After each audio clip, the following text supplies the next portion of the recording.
Hoy vamos a estudiar la palabra de Dios con el tema titulado La verdad del árbol de la vida y Cristo Ansanjón. El mundo considera a Cristo Ansanjón, que vino a la tierra para bendecirnos, como un simple hombre, al igual que los israelitas consideraban a Jesucristo como un simple hijo de carpintero hace 2000 años. Sin embargo, creemos absolutamente en Cristo Ansanjón como Jesús en su segunda venida, que vino a la tierra para salvar a la humanidad, y como Dios en la época del Espíritu Santo. Hoy, a través de la verdad del árbol de la vida, estudiemos una vez más que los salvadores que han venido a la tierra son nuestro Padre, Cristo Ansanjón, y la Madre Celestial, que es también nuestro Dios. En primer lugar, debemos comprender la estructura de la Biblia. Hebreos capítulo 10 dice que la ley es una sombra de los bienes venideros. Los libros de Génesis, Éxodo, Levítico, Números y Deuteronomio se llaman el Pentateuco, y estos libros contienen las santas leyes de Dios. Por eso en el pasado, estos libros se llamaban comúnmente como los libros de la ley. Como dice Hebreos capítulo 10, la ley contiene todos los bienes venideros. Entonces, las sombras pueden hacerse solo cuando los bienes venideros existen de verdad. Así, la Biblia dice que Jesús explica las cosas escondidas desde la creación del mundo a través de parábolas. Veamos Mateo capítulo 13, versículo 34. Todo esto habló Jesús por parábolas a la gente, y sin parábolas no les hablaba, para que se cumpliese lo dicho por el profeta cuando dijo: abriré en parábolas mi boca, declararé cosas escondidas desde la fundación del mundo. Hay muchas cosas que Dios ocultó desde la fundación del mundo. Si estas cosas ocultas no se revelan, ¿cómo podemos esperar el reino de los cielos y la salvación? Por eso Cristo vino y explicó todas las cosas ocultas como parábolas, secretos y profecías, y nos permitió comprenderlas. En Mateo capítulo 13 podemos ver cómo Jesús explicó la verdad en detalle para que la conozcamos. Cuando se trata de la creación del mundo, el libro de Génesis contiene los registros al respecto. Entonces, descubramos lo que Dios ha ocultado desde la creación del mundo. Entre las verdades de Dios ocultas desde la creación del mundo, hoy vamos a estudiar la santa voluntad de nuestro Dios mediante la verdad del árbol de la vida y del árbol de la ciencia del bien y del mal. Y con esto, también comprendamos detalladamente por qué Cristo Ansanjón vino a la tierra y predicó el Evangelio de Dios a todo el mundo. Según Génesis capítulo 2, Dios puso el árbol de la vida y el árbol de la ciencia del bien y del mal en el huerto del Edén. El árbol de la vida y el árbol de la ciencia del bien y del mal tienen ciertas características. En cuanto al árbol de la ciencia del bien y del mal, si el hombre come de él, muere. Pero si come del árbol de la vida, puede tener vida eterna y vivir para siempre. Veamos Génesis capítulo 2, versículo 16. Y mandó Jehová Dios al hombre, diciendo: de todo árbol del huerto podrás comer. El hombre era libre de comer de cualquier árbol del huerto, pero había un árbol en el cual Dios puso una condición. ¿De qué árbol se trataba? Veamos el versículo 17. Mas del árbol de la ciencia del bien y del mal no comerás, porque el día que de él comieres, ciertamente morirás. A pesar de que Dios les advirtió estrictamente, ciertamente morirás, Adán y Eva fueron tentados por Satanás y desobedecieron la orden de Dios. Si vemos el capítulo 3, podemos ver que, como Satanás les tentó, finalmente comieron del árbol de la ciencia del bien y del mal. ¿Qué les pasó cuando lo comieron? Si no hubieran comido de él, podrían haber vivido miles de años, 10.000 años o incluso miles de millones de años. Sin embargo, comieron del árbol prohibido y llegaron a morir como Dios les había dicho. El día que de él comieres, ciertamente morirás. Se vieron obligados a vivir una vida corta y temporal. Entonces, para Adán y Eva, que pecaron comiendo del árbol de la ciencia del bien y del mal, ¿ya no habría oportunidad de tener la vida eterna? ¿No habría una manera de restaurar el camino de la vida eterna? Sí, la hay. Veamos Génesis capítulo 3, versículo 22. Y dijo Jehová Dios: He aquí el hombre es como uno de nosotros, sabiendo el bien y el mal. Ahora pues, que no alargue su mano y tome también del árbol de la vida, y coma y viva. ¿Cuánto tiempo? Viva para siempre. ¿No significa esto que solo con comer del árbol de la vida podrían vivir para siempre? Incluso los pecadores, que comieron del árbol de la ciencia del bien y del mal, podrían vivir para siempre al comer del árbol de la vida. Sin embargo, ¿qué impedía el acceso al árbol de la vida? Veamos el versículo 23. Y lo sacó Jehová del huerto de Edén, para que labrase la tierra de que fue tomado. Echó pues fuera al hombre, y puso al oriente del huerto de Edén querubines, y una espada encendida que se revolvía por todos lados, para guardar el camino del árbol de la vida. Dios puso querubines y una espada encendida para guardar el camino al árbol de la vida, para que los pecadores no pudieran acercarse a él. De este modo, en Génesis capítulo 3, Dios nos mostró esta historia del árbol de la vida como una sombra. Hoy en día, todos dicen, nos convertimos en pecadores porque heredamos el pecado original que Adán y Eva cometieron al comer del árbol de la ciencia del bien y del mal. Aunque la gente sabe que Adán y Eva comieron del árbol de la ciencia del bien y del mal, no saben cómo comer del árbol de la vida. ¿Cómo podemos comer del árbol de la vida? ¿Qué es el árbol de la vida? Como no lo conocen, si les preguntamos si saben que existe el árbol de la vida en el huerto del Edén, ¿qué responden? Bueno, sé que Adán y Eva comieron del árbol de la ciencia del bien y del mal, pero ¿existe también el árbol de la vida? Este es un gran problema.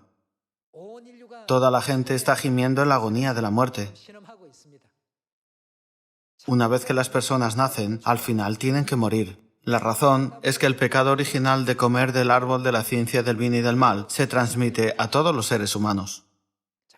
Entonces, ¿cuál es la realidad del árbol de la vida? ¿Y cómo podemos comer de él?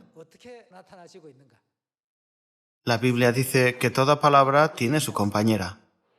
A partir de ahora, encontremos la palabra compañera y veamos cómo es la realidad. Averigüemos cuál es la realidad.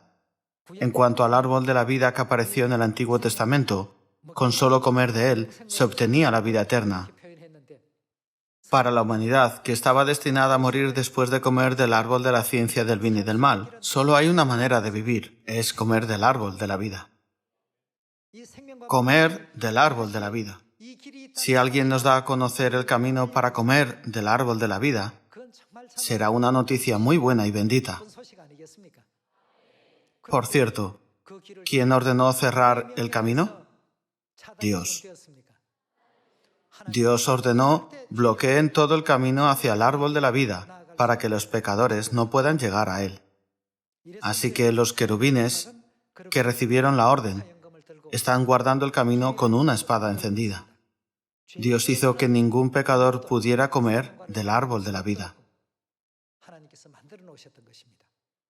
Entonces, ¿Cuál es la realidad del árbol de la vida, que es una sombra?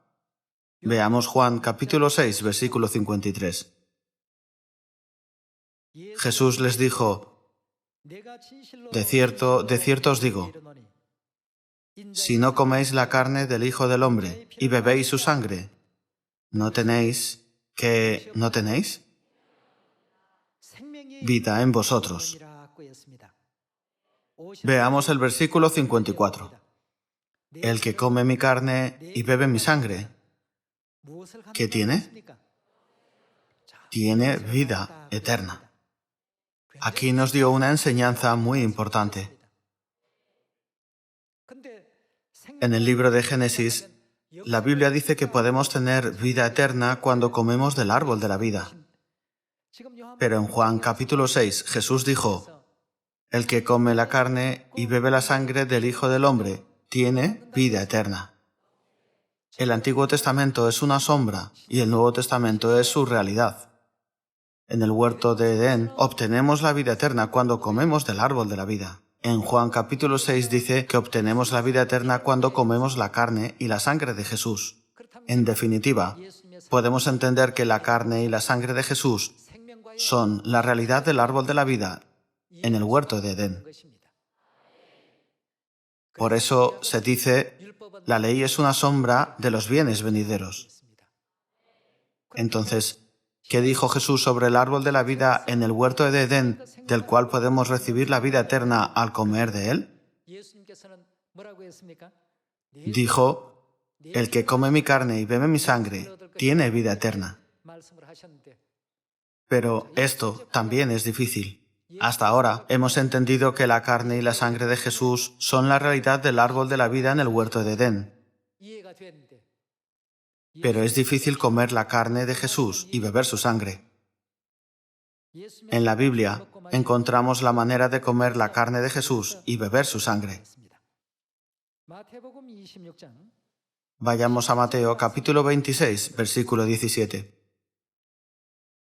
El primer día de la fiesta de los panes sin levadura, vinieron los discípulos a Jesús diciéndole: ¿dónde quieres que preparemos para que comas la Pascua? Y él dijo: id a la ciudad a cierto hombre y decidle: el maestro dice, mi tiempo está cerca. En tu casa celebraré la Pascua con mis discípulos. Y los discípulos hicieron como Jesús les mandó y prepararon, ¿qué? La Pascua. Así que los discípulos hicieron lo que Jesús les había mandado. ¿Y qué hicieron? Prepararon la Pascua y la celebraron. Vamos al versículo 26. Y mientras comían, tomó Jesús el pan, y bendijo y lo partió, y dio a sus discípulos y dijo: tomad, comed, esto es, ¿qué? Mi cuerpo. En Juan capítulo 6, Jesús dijo que el que come la carne del Hijo del Hombre y bebe su sangre, ¿qué tiene? La vida eterna. Y el camino para que comamos la carne de Jesús y bebamos su sangre estaba escondido en la verdad de la Pascua. ¿Qué dijo Jesús después de bendecir el pan de la Pascua? Dijo: este es mi cuerpo. En otras palabras, esta es mi carne. Y el versículo 27, y tomando la copa y habiendo dado gracias, tomó la copa de vino y dio gracias. Les dio diciendo: bebed de ella todos, porque esta es la sangre de ¿quién? Mi sangre del nuevo pacto, que por muchos es derramada para remisión de los pecados. El que come el pan de la Pascua y bebe el vino de la Pascua, que simbolizan la carne y la sangre de Jesús, el Hijo del Hombre, ¿qué está haciendo? Viene a comerla y beberla. Y cuando come la carne de Jesús y bebe su sangre, ¿qué llega a tener? Llega a tener vida eterna. Por eso Dios nos ha permitido el bautismo, para perdonar todos nuestros pecados pasados antes de celebrar la Pascua, y abrirnos el camino al árbol de la vida para que pudiéramos seguirlo. Dicho de otro modo, el hecho de que guardemos la Pascua significa que podemos acercarnos al árbol de la vida con permiso de Dios. ¿No es así? Cuando Jesús vino a la tierra por primera vez, su propósito fue para darnos la vida. Entonces, Jesús realmente trajo la Pascua, la verdad del árbol de la vida, en su primera venida. Veamos juntos Juan capítulo 10, versículo 10. El ladrón no viene sino para hurtar y matar y destruir. Yo he venido. Es decir, el propósito de la venida de Jesús a la tierra es para que tengan vida y para que la tengan en abundancia. Aquí ellos se refiere a las ovejas, el pueblo de Dios. Entonces, para dar la vida a la humanidad que llegó a morir por haber comido del árbol de la ciencia del bien y del mal en el huerto de Edén, el árbol de la vida era absolutamente necesario. Entonces, cuando Jesús vino a la tierra por primera vez, ¿trajo el árbol de la vida? Cuando Jesús dijo, he venido para que tengan vida, quiso decir que vino a darnos la vida. Si vino a darnos la vida, ¿qué tenía que traernos del huerto de Edén?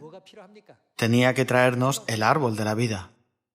Entonces, cuando el árbol de la vida aparece en la realidad, ¿qué clase de verdad es? Cuando Jesús vino a la tierra por primera vez, ¿trajo la Pascua del Nuevo Pacto o no? Les dijo a Pedro y a Juan que prepararan la Pascua, ¿verdad? Y además dirigió la ceremonia del lavado de pies. Tomando el pan dijo, esto es mi cuerpo. Y tomando el vino dijo, esto es mi sangre. ¿Cuándo fue ese día? El día de la Pascua. Al conceder su carne y su sangre a la humanidad a través de la Pascua, dijo, si no coméis la carne del Hijo del Hombre y bebéis su sangre, no tenéis vida en vosotros. Sin embargo, si coméis mi carne y bebéis mi sangre, tenéis vida eterna. ¿De quién es esta enseñanza? Esto es lo que Jesús mismo enseñó hace 2000 años. El árbol de la vida no estaba permitido a los pecadores en el huerto de Edén. Sin embargo, cuando Jesús vino por primera vez, ¿qué hizo con el camino al árbol de la vida para darnos vida eterna a través de la Pascua del Nuevo Pacto? Abrió el camino al árbol de la vida. Por eso Pedro, Juan y otros discípulos y todos los miembros de la iglesia primitiva celebraban la Pascua. ¿Quiere Satanás que la humanidad reciba la salvación? No, nunca. Satanás comenzó a destruir esta preciosa verdad de la Pascua a través de astutos engaños y trampas. Alrededor del año 155 después de Cristo, Policarpo, representante de la Iglesia Oriental, y Aniceto, representante de la Iglesia Occidental, es decir, el Papa de Roma, tuvieron una controversia sobre la celebración de la Pascua. Una parte defendía que el día de la semana debía ser importante e insistía en que fuera el domingo, y la otra decía todo debe comenzar a partir de la Pascua. Pero ni Policarpo ni Aniceto se convencieron mutuamente y dejaron la cuestión sin resolver. Luego, volvieron a plantear esta controversia en el año 197 después de Cristo. En ese momento, Polícrates de la Iglesia de Oriente y el Papa Víctor de la Iglesia de Occidente, en Roma, comenzaron a discutir de nuevo sobre esto. Mientras discutían si debían celebrar la Pascua o no, mencionaron la fecha del día de resurrección, y fue una forma muy astuta para abolir la Pascua. Hay un dicho que dice, mira hacia un lado y rema hacia el otro. Esto es apuntar aparentemente a una cosa, pero en realidad estar buscando algo muy diferente. Se trata de llamar la atención sobre otro lugar para que se descuide el lugar importante en la preparación contra los ataques. En el año 197 después de Cristo, hubo severas discusiones entre Polícrates y el Papa Víctor, pero no pudieron concluir en nada. Luego pasó el tiempo y finalmente, en el año 325 después de Cristo, el emperador Constantino celebró el concilio de Nicea. Por supuesto, el papado romano participó en este concilio religioso. En ese momento, instituyeron que la Pascua se celebrara en domingo, como era su intención. Insistieron mucho en que la Pascua era una fiesta celebrada por los judíos, y finalmente abolieron la Pascua, la ley de la verdad. Existían muchos discípulos de los apóstoles que fueron enseñados por Jesús. Constantemente decían: fuimos enseñados por los apóstoles que aprendieron directamente del Señor. Todavía aprendemos que debemos guardar el 14 de Nisan, la Pascua, y celebrarla. Tales cartas han sido descubiertas y aún permanecen en la historia cristiana como registros.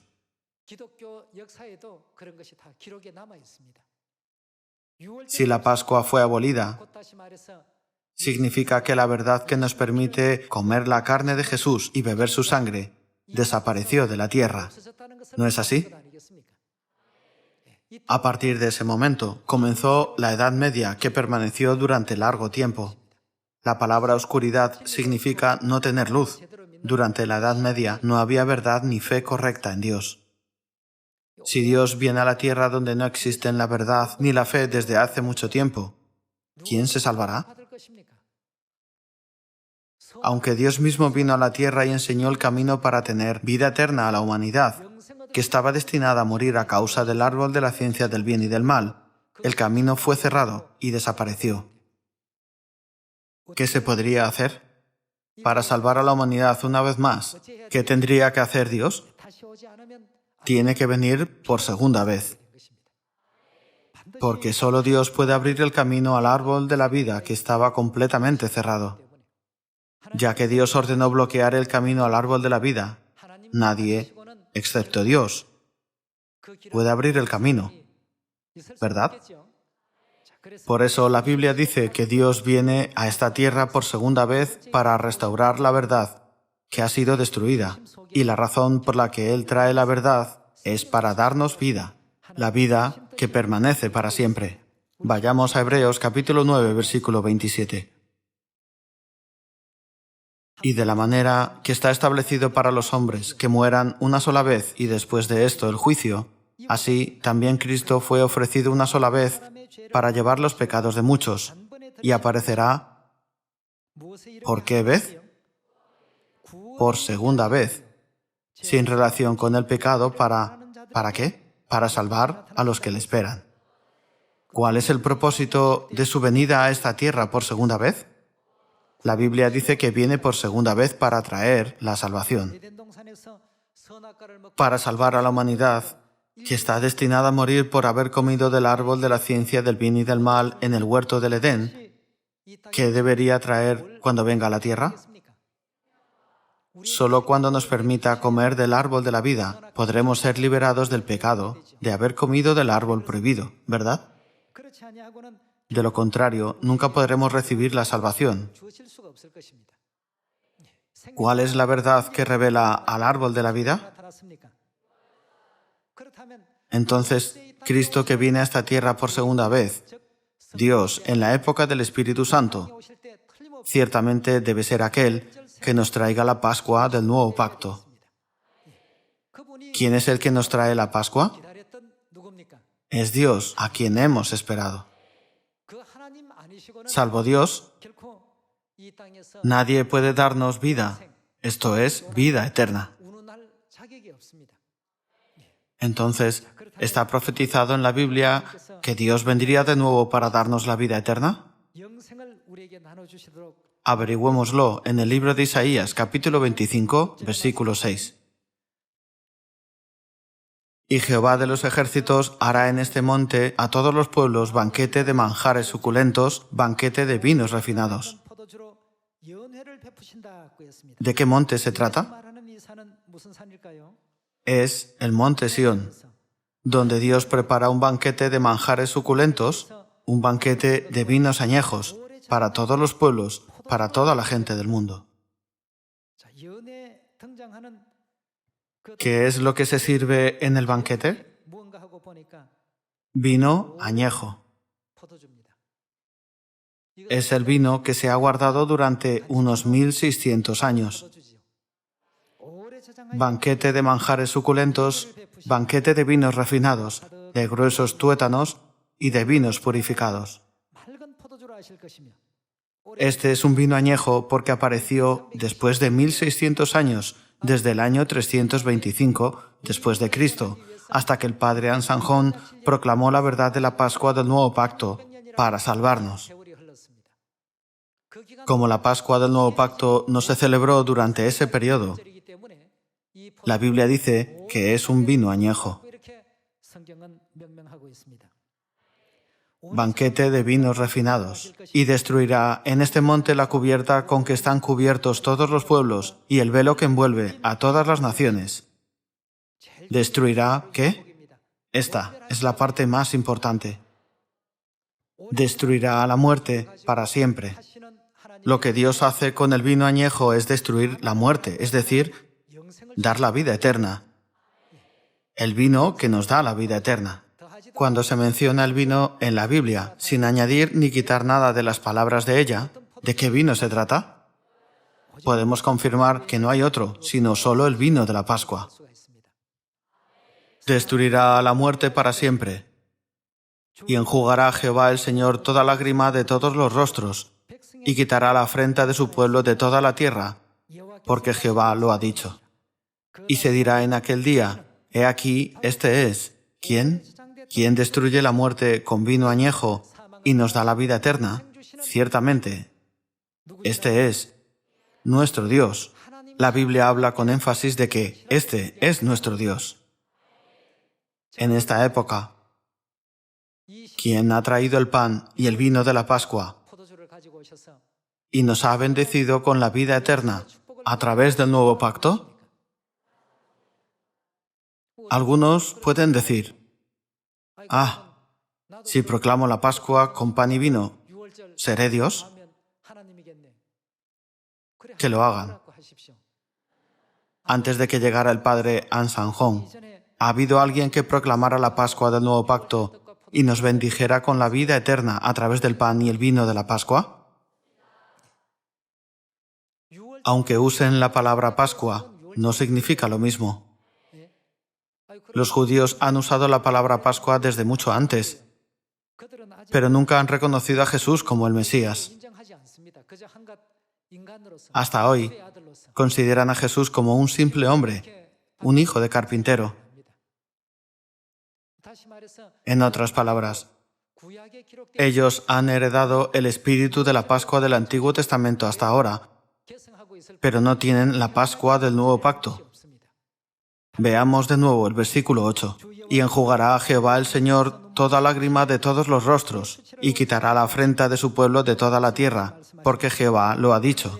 Y se dirá en aquel día, he aquí, este es nuestro Dios. Ya que la Biblia nos dice que el que tiene esta señal es Dios, que viene por segunda vez, ¿cómo podemos negar estas enseñanzas de la Biblia? Quien no reconoce a Dios que ha venido con esta señal es igual que los judíos que crucificaron a Jesús. Y se dirá en aquel día, he aquí, este es nuestro Dios, le hemos esperado y, ¿qué hará? Nos salvará. Dios viene por segunda vez para darnos la salvación. Si hay una persona que trae vino añejo, es decir, la Pascua, y nos bendice con la vida eterna, ¿quién es? Este es nuestro Dios. Le hemos esperado, ¿y qué hará? Nos salvará. Este es Jehová, a quien hemos esperado, nos gozaremos y nos alegraremos en su salvación. La Biblia nos dice claramente sobre esto, sin añadir ni quitar nada. Cristo Ansanjón vino a esta tierra y permitió a sus hijos que se reunieran con nuestra Madre Celestial, a quien una vez perdimos, y enseñó todas las verdades sobre el Espíritu y la Esposa. ¿Cómo podemos negar todas estas enseñanzas? ¿Qué alcanzamos cuando seguimos todas las enseñanzas del Padre? La salvación. Para llevarnos a la salvación, el Padre nos dio todas las enseñanzas como la familia de Abraham y la Madre Jerusalén y Madre, la fuente del agua de la vida. Todas las verdades fueron enseñadas por el Padre. Hace 2000 años, los judíos no reconocieron a Jesús, que vino a esta tierra como el Mesías, sino que lo reprendieron diciendo: ¿cómo puedes tú, un simple hombre, hacerte Dios? E intentaron apedrearlo. Ahora es lo mismo. La gente no cree en Dios Sansanjón, sino que lo rechaza. Incluso lo calumnian y difaman, solo porque Él vino a esta tierra en la carne. Sin embargo, como el tiempo señalado por Dios ha llegado, la gente del mundo está regresando a Dios. Parece que han comenzado a sentir la luz de Dios. Padre Celestial y Madre Celestial ahora están siendo predicados en todo el mundo, en Samaria y hasta lo último de la tierra. Siempre que predicamos el Evangelio con convicción, Dios abre los ojos de los que ven la Biblia, los oídos de los que escuchan y los corazones de los que se dan cuenta de la verdad. Cuando el apóstol Pablo predicó a las mujeres que se habían reunido en el río en el día de reposo, una de las que escuchaban a Pablo, Lidia, abrió su mente. La Biblia dice que Dios abrió su corazón para responder al mensaje de Pablo. Ella aceptó el Evangelio y comenzó a creer en Dios desde ese día. También, en esta época, cuando predicamos con valentía a Cristo Ansanjón, Dios, en la época del Espíritu Santo, todo el poder de las tinieblas retrocede. Si solo sujetan una linterna y dudan en encenderla en la oscuridad más densa, la batería se descargará por completo. No debemos dejarla de lado durante mucho tiempo. Debemos usarla diligentemente mientras podamos usarla. En la obra del Evangelio, toda la gracia del Espíritu Santo que Dios nos dio se descargará como las pilas si no la utilizamos. Pero cuando lo usemos, se recargará una y otra vez para que podamos hacer brillar la luz mucho más resplandeciente. Así que prediquemos con más fuerza. Gritemos al mundo: nuestro Padre Cristo Ansanjón es Dios. La Madre Celestial ha venido a esta tierra. Prediquemos con fuerza al Padre y a la Madre. Entonces, en el reino de los cielos, nuestro Padre y nuestra Madre nos coronarán con la vida eterna que nunca se marchita. Espero que reciban mucha gracia a través de este sermón. Muchas gracias.